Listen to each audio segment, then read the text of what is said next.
পিতার ভুলের নির্মম বলি আজ একটি নিষ্পাপ শিশু। সমাজের নানামুখী বিতর্ক আর পরকীয়া সম্পর্কের অভিশাপ কিভাবে একটি সিমসাম পরিবারকে নিমিষে তছনছ করে দিতে পারে, তার এক জ্বলন্ত এবং করুণ উদাহরণ অভিনেতা জাহের আলভী ও ইকরা দম্পতির একমাত্র সন্তান ছোট্ট রিজিক।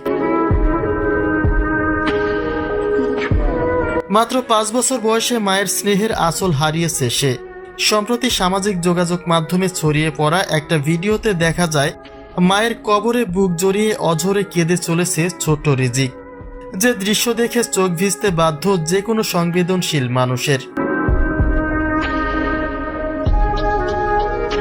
সহশিল্পী তিথির সঙ্গে সম্পর্কের গুঞ্জন ও পারিবারিক টানাপোড়েনের জেরে কিছুদিন আগে আত্মহননের পথ বেছে নেন আলভীর স্ত্রী ইকরা।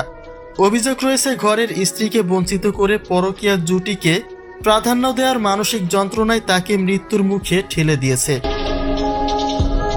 মায়ের এই চিরবিদায়ের আসল অর্থ হয়তো আজও পুরোপুরি বোঝে না মাত্র 5 বছর বয়সী রিজিক, কিন্তু মায়ের অনুপস্থিতি যে তার ছোট্ট বুকটাকে ফাঁকা করে দিয়েছে তা তার কান্নার প্রতিটি ফোঁটায় স্পষ্ট।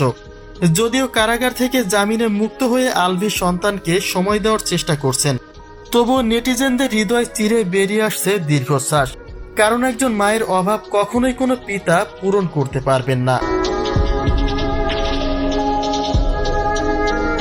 এদিকে সামাজিক মাধ্যমে ভাইরাল হওয়া ওই ভিডিওটির কোয়ালিটি ও ধরন নিয়ে বিতর্ক দেখা দিয়েছে।